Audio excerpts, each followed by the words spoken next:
This is FLOSS Weekly. I'm Doc Searls, and this week, Shawn Powers and I talk with Ramón Huidobro, who, in spite of my poorly pronounced Spanish, speaks perfect English. He grew up in Boston anyway, but he's in Austria. It's complicated, but here's the cool thing. He is with CodeSee, which is a way to visualize the development of code, all the dependencies and the rest of it. And it even tempted me to get into programming, and I'm not a programmer. This is really interesting stuff, and it has a community behind it. It's a whole new way to look at code, and it's all about onboarding when you have more programmers coming on, working on a code base. Really interesting stuff, and that is coming up next.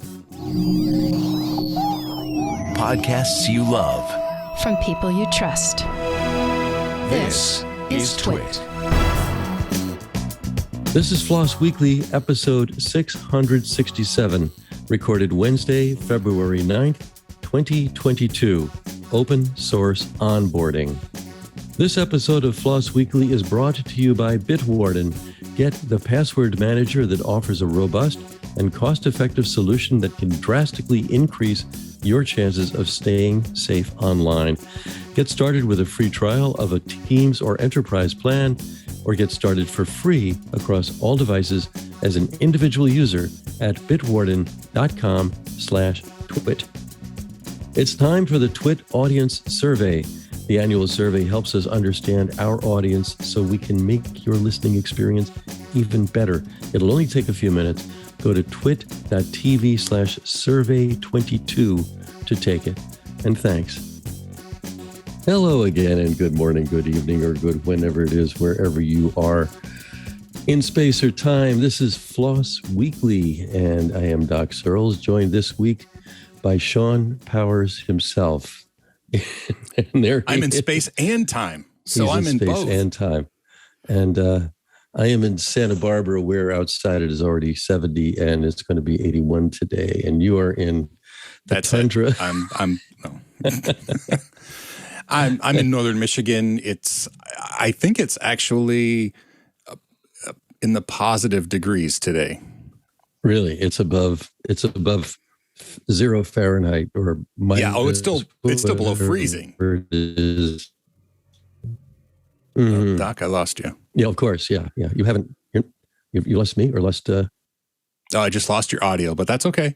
You're back. My audio. Well, as long as the rest of the world could have been me. My audio. Yeah. Cool. So yeah, it's still well below freezing here. I think Fahrenheit gives us like a false sense of, it's like 25 degrees. Wow. Which honestly, 25 Fahrenheit even feels warm this time of year, but yeah. Yeah. So our guest today is Ramón Huidobro. We've been talking pronunciation up till now. Are you familiar with his work at all, or with CodeSee company? Only in that I tried really hard to make it work for me. So I have some questions for him about CodeSee. So he did, I think, the videos that I watched about CodeSee. So it'll be great to have an interactive video as opposed to the ones that I just watched. So yeah, I'm looking forward to it. Yeah, I watched some too, and they're fascinating. I'd not seen that before in that context. I'd seen videos showing this is how it's done, but not quite as graphically as that. Looks very interesting. So we will get to it after I let you all know that this episode of FLOSS Weekly is brought to you by Bitwarden. Bitwarden is the only open source cross-platform password manager that can be used at home, at work, or on the go, and is trusted by millions. With Bitwarden, you can securely store credentials across personal and business worlds. Every Bitwarden account begins with the creation of a personal vault. Use Bitwarden for your business. It's fully customizable. Adjust features using enterprise policies to adapt to your business needs. Use Bitwarden Send, a fully encrypted method to transmit sensitive information, whether text or files. Team members can generate unique and secure passwords for every site. You'll get enterprise-grade security, and they're GDPR, CCPA, HIPAA, and SOC 2 compliant. Their end-to-end encrypted vault helps mitigate phishing attacks by storing passwords and more. Bitwarden recently announced that they will be rolling out 2 new features for enterprise plans. If you're currently part of a Bitwarden cloud-based enterprise plan, all users will be granted free Bitwarden Families accounts that give premium features for up to 6 total family members. Login with SSO added a new option for customer-managed encryption. It enables a self-hosted enterprise to use a local key server to manage vault encryption keys. Employees can access and decrypt their Bitwarden vault through their SSO credentials without additional passwords. If you're interested in a business plan, their team organization option is a $3 a month per user, where you can share private data securely with coworkers, department, or entire organization. For enterprises, use Bitwarden's Enterprise Organization Plan for just $5 a month per user. Bitwarden believes that everyone should have access to basic password security tools.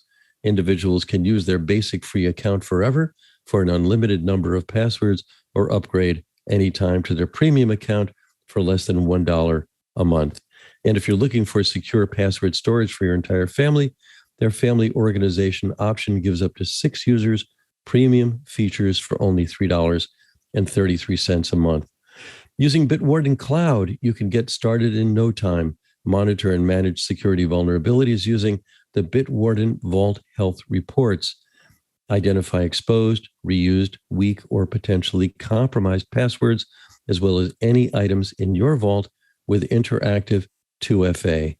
There has been recent news about a popular password manager suffering a credential stuffing attack. Credential stuffing is a known and unfortunately common attack whereby hackers attempt to use usernames and passwords that they find on the dark web to log into other websites. This serves as a reminder that it is always important to use different passwords for every website you visit, and when using a password manager, to create a strong and unique password only for your password manager, not used anywhere else. At TWiT, we are fans of password managers. Bitwarden is the only open source cross-platform password manager that can be used at home, on the go, or at work, and is trusted by millions of individuals, teams, and organizations worldwide. Get started with a free trial of a Teams or enterprise plan, or get started for free across all devices as an individual user at bitwarden.com/twit. That's bitwarden.com/twit. Okay, so welcome. My guest host this morning is the great Shawn Powers, and he is, we've already established, in America's frozen country. I'm in the warm part. And our guest this morning is Ramón Huidobro of CodeSee. So are you there, Ramón? I'm here. Ramón. Hey, everybody. There he is. Thanks for having me. I can fake up the accent, but you're not. So, and you're not in Spain. We already established that, or anywhere in the Americas. You're in the Central European time. Yeah, I'm coming to you live from Vienna in Austria. And I did the calculation. It is 50 degrees Fahrenheit, 10 degrees Celsius. That's good. So no skiing downtown today. You'll have to drive. Not downtown, no. Or take the trains to that. One of my favorite places I've never skied is Österreich. I've not been there. I've perfectly been pronounced, by the way. What's that? Perfectly pronounced, by the way. Yeah, the Eastern Realm is what it means. So welcome to the show. So I'll have to do the full introduction here. Ramón, we have a lot of trill in the R there. Is a developer relations engineer, educator, head of open source at Codes. Main motivation is community. Not only actively involved with children, refugees, and other software builders, new and experienced, also a dedicated and significant amount of his time is devoted to organizing conferences, workshops, and other events aimed at helping empower folks in their tech journey. I just read an ad, so I just read one for you as well. So tell us more about where you. So let's start with you, and where you're clearly involved in some extra activities that aren't just writing code. So what makes you tick there? And what the hell are you doing in Österreich? Sure. Actually, I was born in Boston, as you can tell from my accent. No, I don't care. I lived in Boston for a long time. No, I am of course. You park your car. Or you put a red I am of course. I'm of course kidding. No, my parents were living in there at the time. They're originally from Chile in South America. That's where I grew up, and we lived in the States for a bit, moved to Chile, and now I've lived in Austria for 20 years. So I've kind of, settled down here and started software engineering, moved into developer relations officially last year. Lots of public speaking and that sort of thing, workshops, education. I like to call myself an enabler. I like to enable and empower software engineers of all walks of life. That's fantastic. So CodeSee, where did that come up? I mean, for you. Well, last year, my dear friend Jessica, who's a developer relations consultant, brought me in on a job share where the two of us filled in one position at this early stage startup, CodeSee at the time, who I was immediately taken with their message, with their mission, which is to help empower folks who are joining new code bases, because especially in the last, when we started, we were mostly focused on JavaScript and TypeScript code bases, and web apps in general. They've gotten big, lots of libraries, lots of lines of code. I want to say they've multiplied in the fivefold in the last 10 years or so, maybe more. So when I was introduced to these folks and what they're doing and the tools they are building to help make complex code bases easier to navigate, easier to onboard to, easier to collaborate over, I was immediately on board. And I said, "Hey, this is something where I can bring sort of my own learning, my own living experiences, and help folks onboard to new code bases." And it's been amazing. All right, so Doc, at what point do I get to start peppering him with questions? You do. Now you can do that. You can salt him as well as you like, if you like, or add your special sauce. Yeah, so first of all, this is just pure morbid curiosity. So you lived in the States. You clearly speak English well. You lived in Chile. Thank you. You now live in Austria. You're at least trilingual. Yes, how many languages do you speak? It's just the three. Like I learned French in high school, but comme ci, comme ça. Fair enough. I learned German in high school, and I'm not even going to attempt that much. It's a hard language. Yeah. That's my contribution to the conversation in German. Jawohl. So I am curious about CodeSee because, like I said, I wanted to be a diligent co-host, and I went and tried to actually use it. I'm not a developer. I'm a hack at best. I do scripting and I've written some PHP code, but I'm not a developer. Awesome. But I tried to tie CodeSee into my GitHub repository so that I could do something, right? So I could try it out. And this is showing my ignorance, but I couldn't make it work. So that just means you have more questions. And I couldn't make it work because I work for a company and I would have had to install some GitHub application that I don't have the ability to approve. And then for my own personal repo, I didn't have anything worth looking at, but I was still going to try. And then I had to do API stuff that it was beyond my ken. So I watched your videos after that. So I see how it's supposed to work, which is a good thing, right? And I'm sure it does work. It was tough for me to get that firsthand stuff. So my first question for you is, assuming it's installed and the guy that looks like me is smart enough to make it work, right?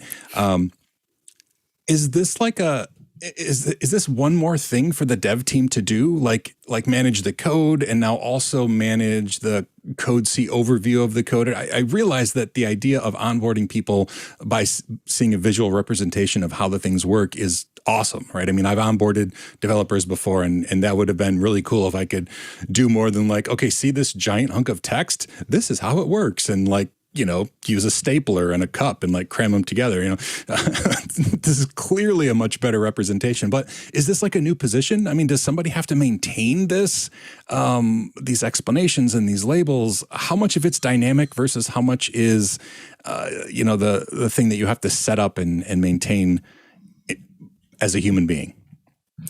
That is such a good question, Shawn, and I'd love to answer it by prefacing first, because I realize I didn't do a very good job at describing what it is that CodeSee's tools currently do. So if you don't mind, I'm going to start there by explaining that. No, that'd be great. Awesome, great. I'm glad we're on the same page there. Yeah. So what CodeSee, what you did with your GitHub repository, what we offer is a tool that generates an automatic architecture diagram of your code base, right? So depending on I can tell you the languages we support. We support Go, Java, JavaScript, Python, TypeScript, and we are also in the works we're also working on getting PHP, C++, Ruby, and Rust support, hopefully very soon. So what it does is it's a GitHub application. If you're not familiar with those, that's a code runner on your GitHub repository that automatically, every commit you do onto a specified branch will generate a new version of that diagram. So with every commit that you merge into this branch, it'll automatically update itself. So the idea is, because, we've got tools we've got UML-like tools. What is that? What is UML short for? Is Unified? Do you know what I mean by UML? Those UML diagrams. Ugly monkey legs? No, I don't know, actually. I'm sorry. I apologize. UML are these diagrams for visualizing things like class diagrams, flow diagrams, flow charts, I think, fall under there as well. I learned these in university. They're these types of diagrams for helping to visualize a code base or visualize the structure of a series of files, for example. So we wanted to take that approach and automate it, because keeping those diagrams, unified modeling language. Thank you very much. That's the one. Thank you, Ant. We'll give credit to Ant for that one, I think. Thank you, Ant.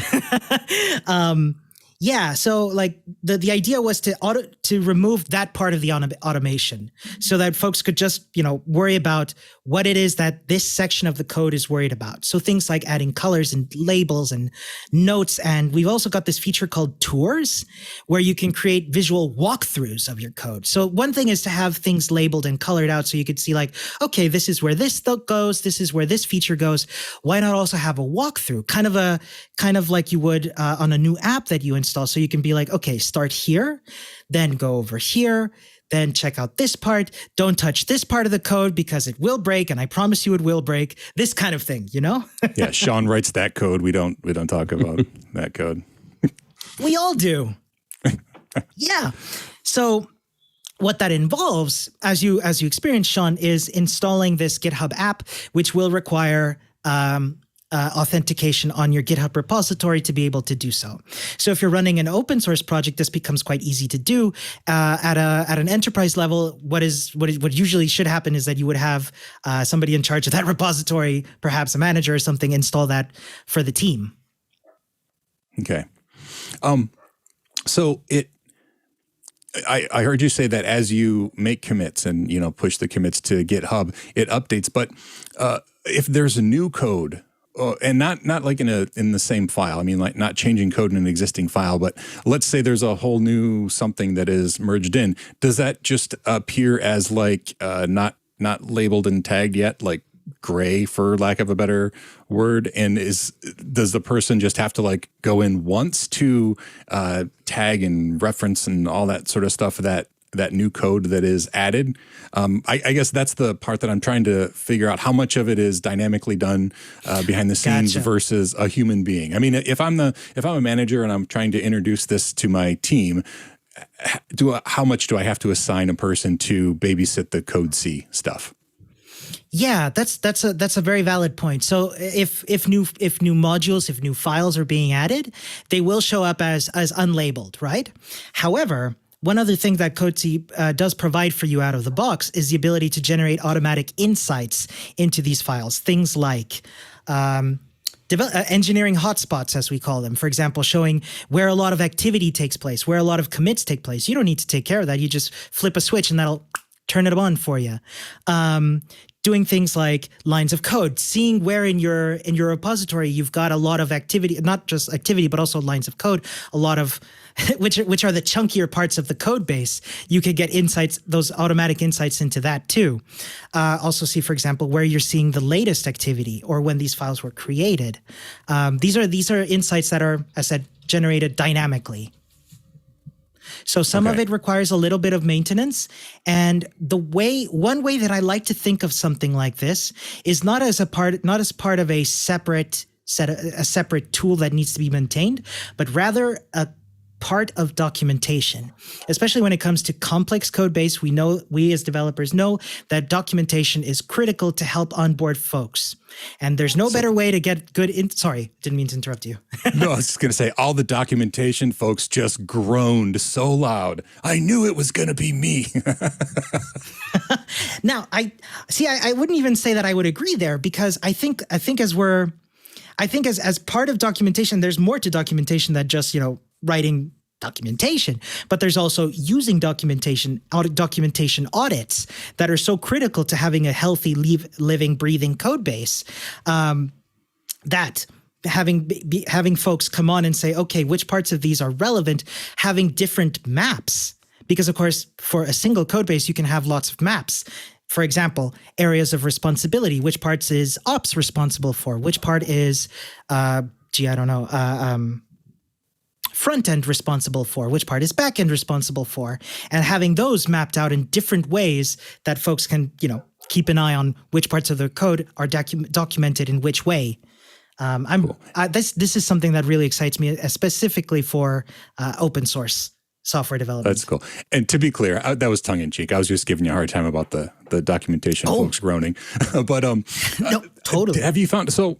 I do understand it. Actually, even coming in, I understood the advantage of having this type of a product for onboarding folks. I mean, because truly, that first, depending on the project and the company, month is just like drinking from a fire hose, right? It's insane trying to get caught up on what's been done, how people do things, what the whole process is insane. What sort of advantage does CodeSee give to people who have already been introduced to the project and are currently writing the code? The people who have been there the whole time. Is there still a use case for CodeSee? And I think you probably touched on it a lot with the documentation to make sure that everything is touched, so to speak, or everything is covered. Is that pretty much the advantage for people who are past the onboarding process? Yeah, no, that's an excellent point, because this is something that I find happens a lot in complex code bases as well, and large distributed teams, is I'm going to make up a term here, I'm not sure if it's accurate, de-siloization of code. Do you know what I mean? That is having a single person. We've seen this in lots of software projects where you've got one person who knows this module the best. Right? Mm-hmm. This one piece of code, this one large, complex spaghetti code, if you want to call it that, one specific part that only they know. And so when folks are being introduced to that code base, they always have to come to this person and say like, hey, could you please help me? And so this person, they have to go, okay, they have to find time in their calendar because they're very busy software developers. I think that being able to couple that knowledge from that one developer helps folks also be able to collaborate in a more asynchronous way, especially as software teams become more remote in nature. This is going to help loads for folks who are in different time zones. And so much so that another feature that we introduced late last year was something we call review maps. And what that does is we have this technology for generating maps, right? So we took it a step further and said, what if we could have a map that only shows what changed in a pull request, right? And that labels and shows, again, automatically, no need for doing this manually. What if we do this from a pull request. So it shows, like, for example, which files have been deleted, which ones have been removed, which links between files have been deleted or removed. Perhaps it's a great way for me to show to my team, for my teammates, which refactorings I've done that extract models from common ones. I don't know if that makes sense. Yeah. So again, so that you don't just have to rely on the pull request notes kind of thing. I mean, it's like a visual representation of why the pull request should be accepted. Okay. Yeah. That's a perfect answer, because that does make sense. Yeah, totally. And the cool thing is that because it's a GitHub app, when you open a pull request, you can have it just automatically throw in a review map. It'll show up as a comment in your GitHub pull request and be like, "Hey, your review map's ready. Check it out." Yeah, that was. I'm gonna let Doc go next. I promise. I've been monopolizing your time here, but I will admit the one thing. It is a little bit scary, a new product, and I'm not as scared now because I've been in a conversation with you. But the GitHub app and then the API stuff that I would have to put into my repository, and it seemed like I was just giving CodeSee like the keys to the kingdom kind of thing. And so that was just unsettling. And that's based largely, I think, on my ignorance of, okay, so what is it actually going to do? And so that I think that if anything, I just needed to understand what was happening to my GitHub repository a little clearer. That is excellent feedback. That is something that we try to cover as well in our own documentation and things like during the install process. Because what you're essentially doing is giving the GitHub app permission to commit to your repository. Yeah. So I have some questions here, actually from the back channel. Shows people are listening. Oh, cool. There are two, and they may be separate, but maybe not, because Git comes up in both of them. One is somebody brings up GitKraken, that's GitKraken, which I guess means Git Monster auf Deutsch, or Git Octopus. And the other is, would this work with private GitLab servers? So sorry. Go for it. At the moment, we exclusively work on GitHub, but we are working on getting other Git providers working as well. That's the short answer. That's the short answer. I'm used to long answers here. You uncork some small topic, uncorks a long answer. I'm not familiar with GitKraken. What is GitKraken? I mean, you don't have to know that. That's not why you're here. I'm just curious. I believe, I could be totally wrong. And if you don't know either, I believe it's a client. Sorry, I thought it was a Git provider. No, it's a Git client. So a UI-based it does visualization of a Git repository. Okay, I see the comparison now. Okay, thing. Yeah, it's something you run for yourself rather than off a service. Is that right? I guess. Yeah, it looks like a client to interact with Git. So I get it. I get it. You get it. That's a lot of people are getting. Okay. So before we get to more, I have to get in a plug for Club TWiT. Club TWiT's another great way to support our network. As a member, you get access to ad-free versions of all the shows on TWiT. And by ad-free, that means you don't have to put up with me reading ads, as well as other great benefits. There's a bonus TWiT Plus feed. That's TWiT with the plus symbol, which includes footage and discussions that didn't make the final show edit, as well as bonus shows as we've started, such as Git Fizz, the Giz Fizz.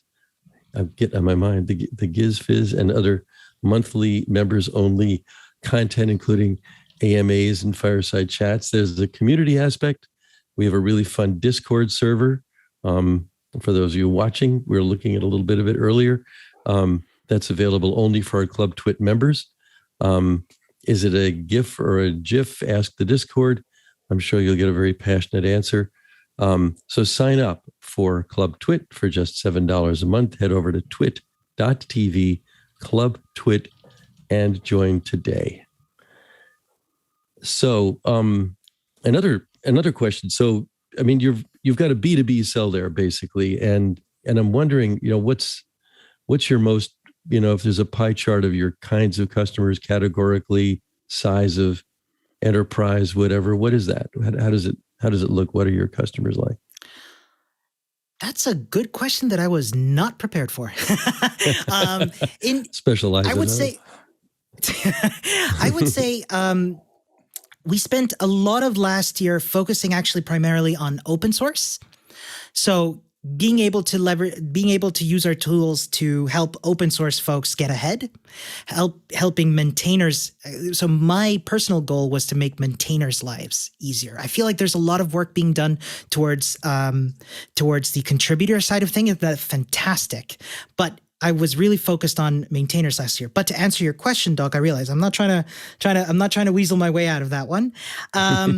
We are now making a push towards enterprise customers as well. So I would say right now no, I couldn't give you a proper, I would be lying if I said I had an accurate number for you. But you could just say all the cool people are using CodeSee. That's really what it's only the coolest people. So I do have a question. Yeah, let's edit that in real though. quick. Sorry. Because, oh, no. So I had a question about open source because you said you're working with a lot of open source projects. That was your focus this past year. So this might be an awkward question, but CodeSee itself, is it an open source project? I didn't see that as a selling point, or does it just work with open source stuff? An excellent question. And I'm glad you asked, because we love open source. This is why I'm here as head of open source to sort of, to spearhead that. CodeSee's tools are not open source right now, and we just want to do our best to be able to sort of give back to the open source community. Okay. Communities. I appreciate the honest answer there. Yeah, that's okay. That was so I wasn't missing something, I guess, is good to know too. Yeah, no, you're right on the money. So as I'm wondering, you said not available right now. Does that mean you have plans in the future to open source your base code? I can't answer that myself. I can say it's something that has been considered. It reminds me a little bit. I mean, so right now, I think it's a safe assumption to say that you are the only source, or the only company, the only enterprise making something like CodeSee. Is that right? There's nobody else competing with that exactly? I don't know off the top of my head, to be honest with you. I'm sure there's. I mean, something like visualizing code bases is not something that hasn't been seen before. I would like to think. I think it's something that's maybe not towards the orientation, the onboarding, the planning angle that we're trying to push. But I haven't seen. I don't know off the top of my head. I apologize. Yeah, it's okay. I was reminded a bit of, and you're certainly not alone at this. There are lots of companies that deal in open source and help open source and are not themselves open source at in the code that they sell. But I was reminded of what happened with Linux, because I was an editor for Linux Journal for like 25 years, and there's a big controversy for a while with BitKeeper, because Linus preferred BitKeeper, and then when BitKeeper didn't want to open source their stuff, he wrote Git, and now we have GitHub and all of that. And but that's what happens, I think, when something becomes very popular. So that would lead me to, what's your past and future growth path for CodeSee? Where do you see it going, in the next few years? I would love this to be a plug and play way for folks to be able to, personally, I'm really all about that onboarding. I work a lot in my spare time with folks who are getting into software engineering, who are interested in getting into tech in general. And I find, and I, as a freelancer for a very long time myself, getting onboarded to a legacy code base can be daunting. So what I would love to do is to make that process as smooth as possible. To be clear, it is a painful. Oh, go ahead, Doc. I'm sorry. I said a lot of pros right outside my window. Those are not me. Crows only have one word. I've noticed that they only have one word. What hell that? Anyway, so I'm thinking. I mean, it's funny because the term onboarding is one I'm familiar with. It's used in a lot of contexts, but I hadn't heard it very much in the software world. And you're all about that. And yet I think, I mean, I see billboards advertising for open source programmers, especially Linux programmers. There's clear, and they're at a premium. I mean, programmers of many kinds are the best paid people often in a company, and so I would think that onboard, and as companies grow and they need to use more and more open source, and open source is now the standard way to do anything, pretty much. At the code level, you just it isn't that here's some free stuff laying around. It's like, here's some free stuff that we can improve upon, customize for our own purposes, whatever. And we need talent for doing that. And there are the 10Xers that have very high output and a great deal of reliability and are at a premium. And then there's your sort of lumpen programmers, right? As well. You got to onboard both, right? So I'm wondering, what is the sociology of all that?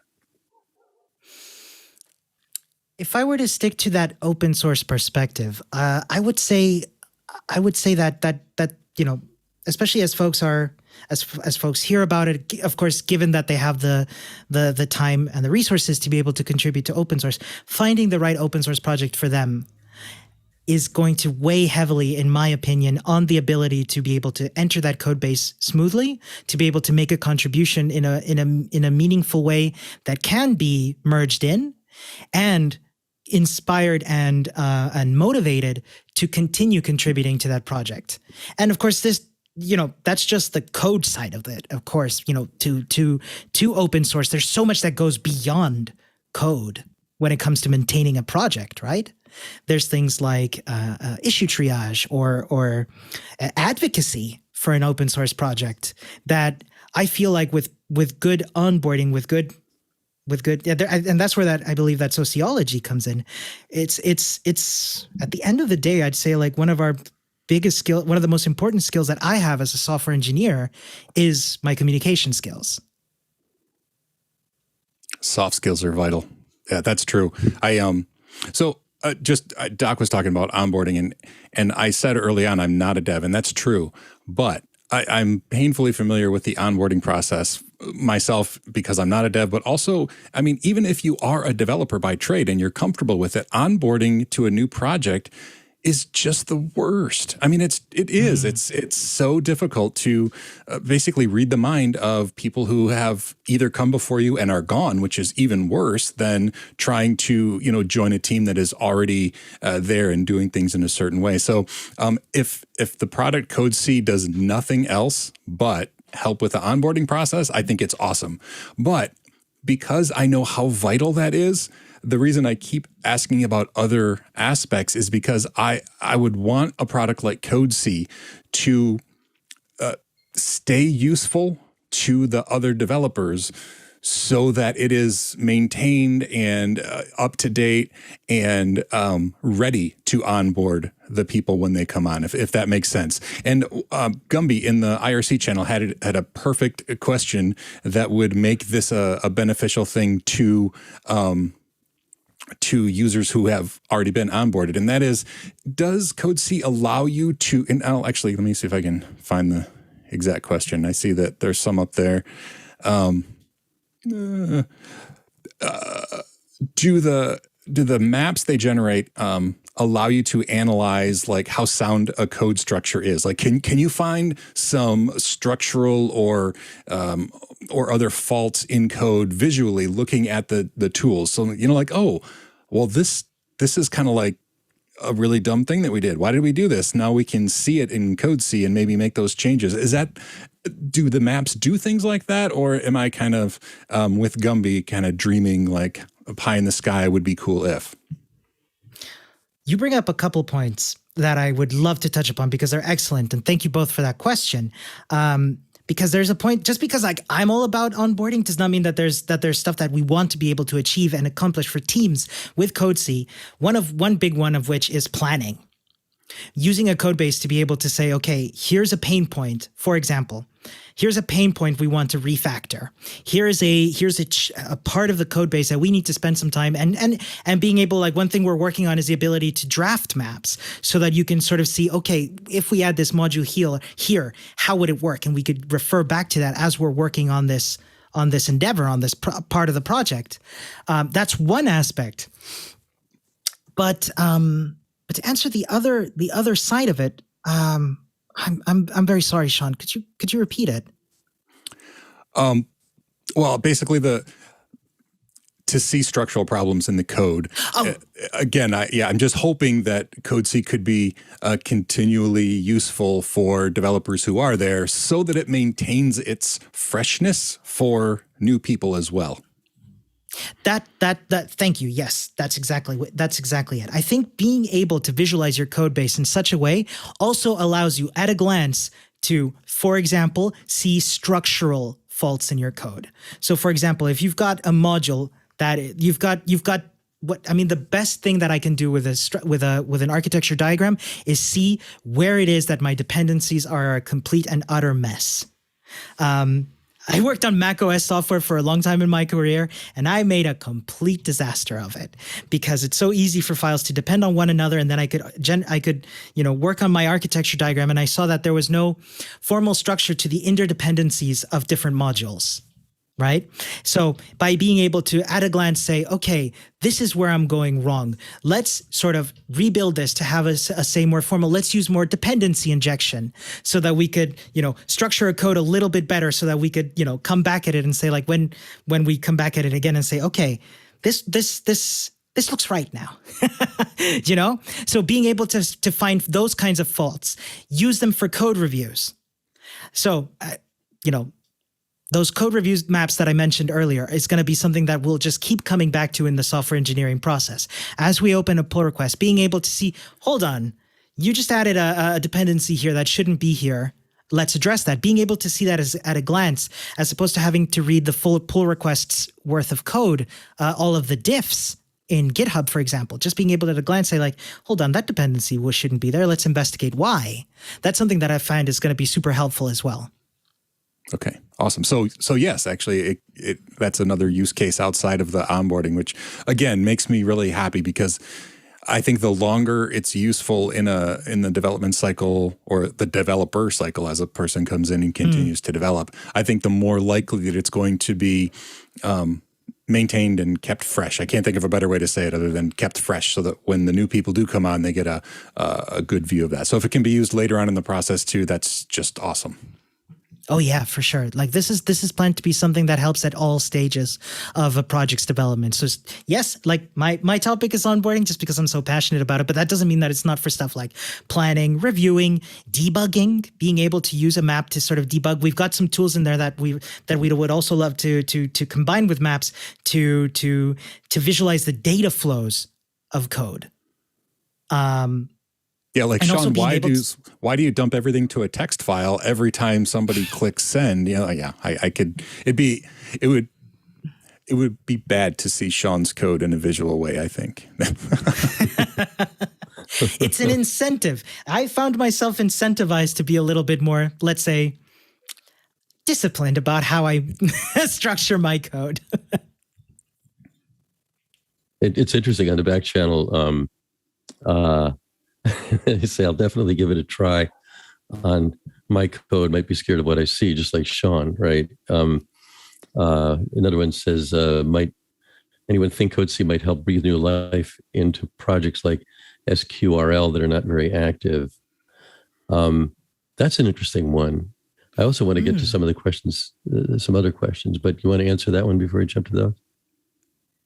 I mean, if I have to admit, I'm not familiar. I'm afraid I'm not familiar with SQRL, but I mean, if it's an open source piece of software that you can fork on GitHub, absolutely, you can create a fork of it, run your CodeSee maps on it, and take a look at it visually how it looks. This has helped me. One thing that I did last year, it's a bit of a tangent. I hope that's okay. One one of the things that I did last year, which was quite frankly some of my favorite work I've ever done, was to team up with a bunch of open source maintainers and say, hey, check it out. I've got this thing. I've got this, they're users of CodeSee maps. And I was like, hey, I like live streaming coding a lot. So what I did with them was I said like, hey, how about you and I team up, we go on a live stream and you onboard me onto your code base live. Right? I have never looked at your code base before. You onboard me, and by the end of that live stream, we'll have made a pull request. And of course, it was during October, so Halloween was near. So I wore a little sailor hat, and we onboarded me onto that code base. And so I wrote in projects that I not only would have never imagined, but I wrote in programming languages I never would have imagined. By being able to take a look at where things were being depended on and how things collided together.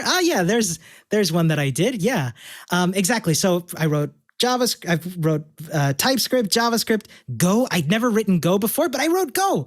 I wrote Python. I don't do a lot of Python myself, but it was great. I was able to just like jump right in and contribute. Now that is very interesting. That was a wonderful time.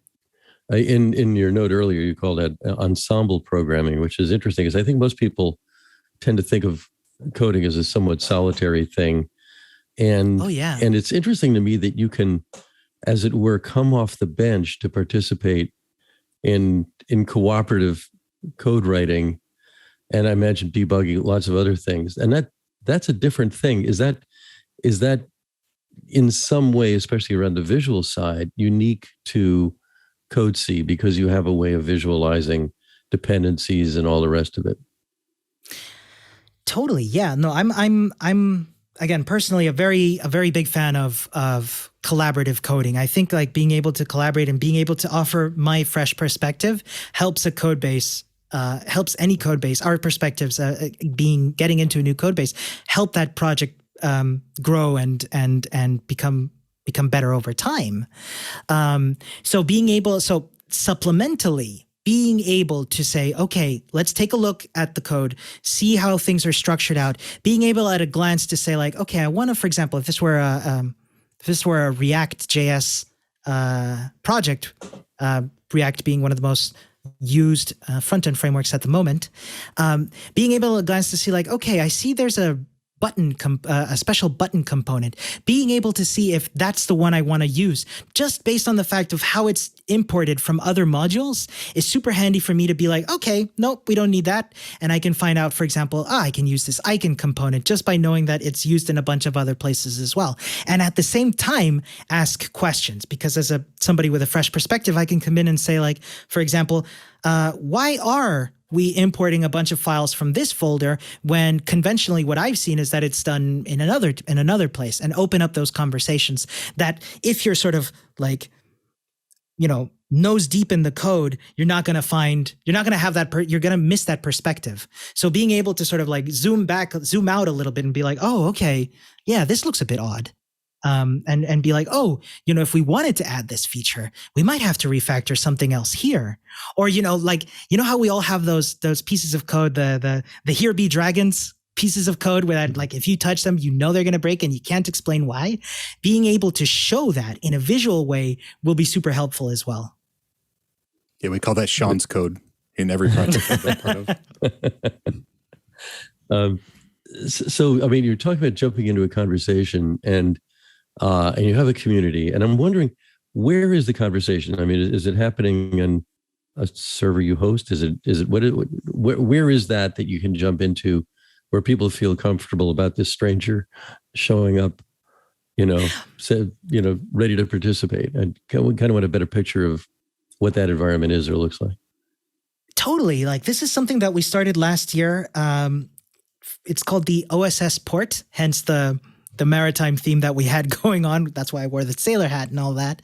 As a port, as a place for folks to meet and contribute over open source code bases. So we really focused on the maintainer side here. We would say, hey, let's have you showcase your CodeSee map and be like, okay, this is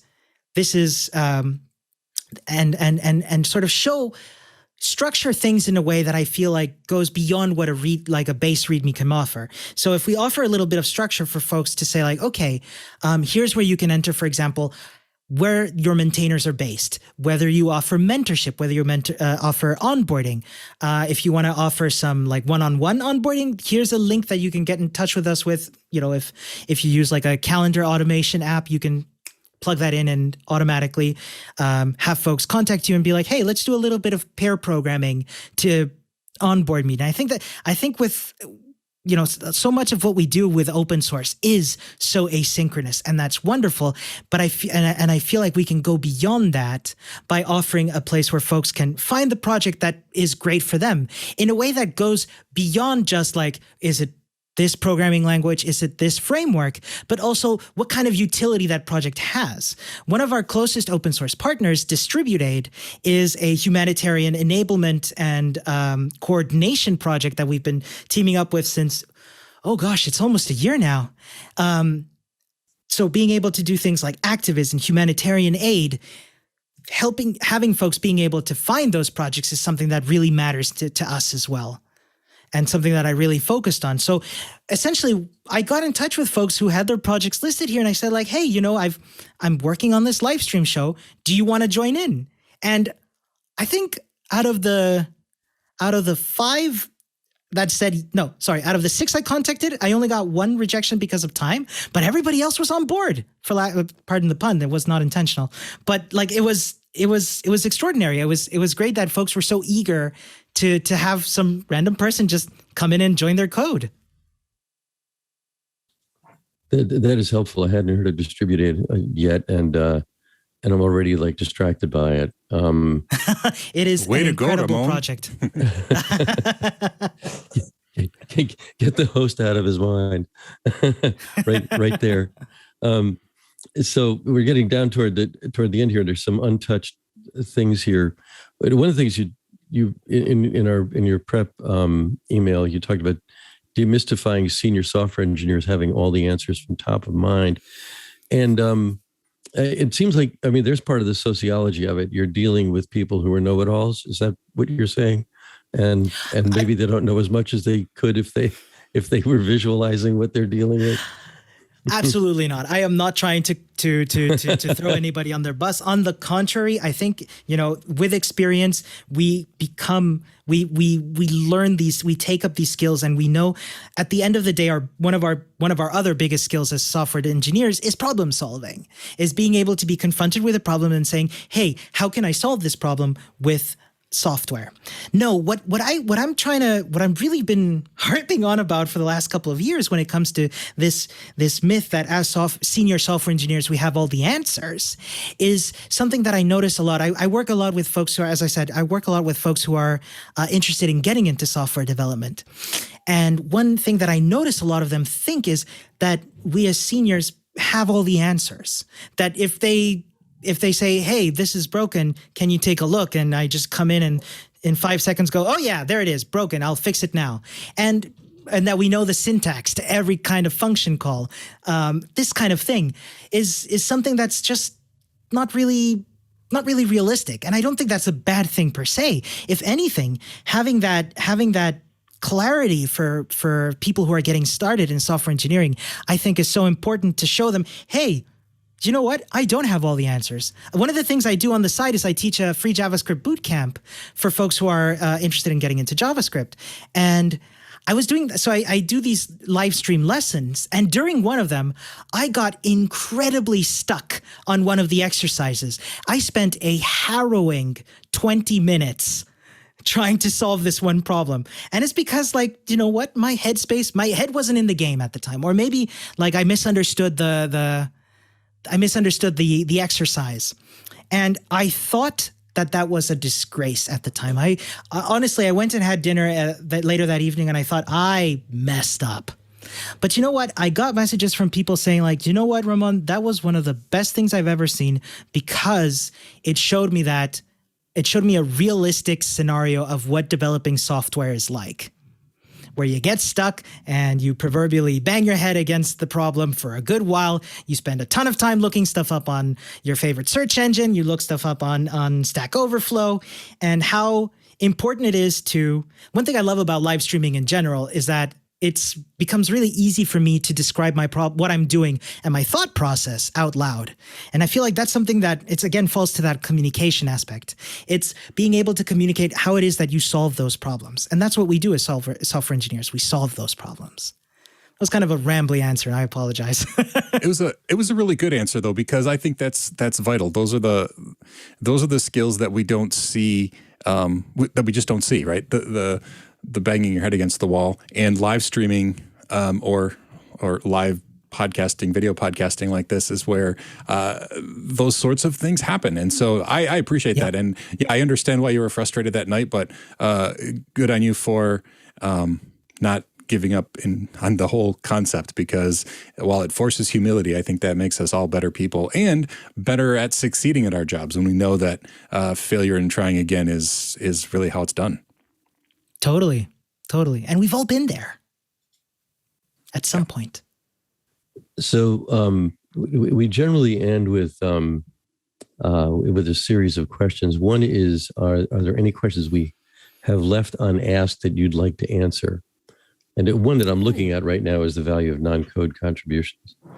Because I've been around some projects where I'm not a coder and I've wanted to say, I don't know about you guys, that's looking really complicated or like it's going sideways. Or have you thought about X? So I'm wondering if that's what you're talking about or something else. Absolutely. Yeah. I kind of briefly touched on it earlier, but I think I saw the value once of how important it is to an open source project to move, like we've all heard it, build it and they will come, right? And while it does happen on occasion, it's not the rule, I would say. That's not to say it's impossible, but I feel like I think, for example, to build up the notoriety of an open source project, to build up the good standing, the health of an open source project, a lot of what goes into it is things like issue triage. What you were talking about, Doc, things like advice being like, hey, we're not going in the right direction here. Doing things like enforcing a code of conduct, reviewing pull requests. Sometimes lead maintainers don't have time or the resources to be able to do all of these things. So being able to have folks have like parts of the team, lead maintainers, because in a way they are lead maintainers, to come in and say, hey, for example, I see we've got a bunch of issues open and we're not really responding to them. I'm going to take a look. I'll bring them up during our next chat over a coffee or something, and let's go over them. That's something we do with Distributate. Actually, I'm volunteering with them now as well, to be able to just every now and then check in and help out where I can. And for example, what I'm doing now, right? Telling everybody about Distributate, that's advocacy. And that I think is also a non-code contribution. I bring folks' attention to it and I say, hey, this is something that if you're interested in contributing to an open source project, here's some folks that work on some extraordinary stuff, and check it out. That's a non-code contribution. Closing issues, closing PRs, that sort of thing, I think are really important to the health of an open source project. Okay, so we're down at just about the end here, and a quick one. We ask everybody, you have anything to say about blockchain? You're gonna get no answer from me on that. Good. That's the easy one. And then, what is your favorite text editor and scripting language? I'm a Vim guy. Oh yes, I like Vim a lot. You're invited back. To its credit, with all the live streaming stuff and collaboration online, I have been taught a lot of the merits of VS Code, and I get it. It is wonderful. And if I were introducing someone to coding nowadays, I would say go with VS Code. Absolutely. I like Vim, but I understand why folks don't. That said, when you open VS Code for the first time, and it's like at least when I first opened it myself, there was like a little note there that said like, hey, you want to install Vim keys? I was like, thank you, VS Code. Scripting language, I'm a Ruby guy at heart. Oh, wow. Very good.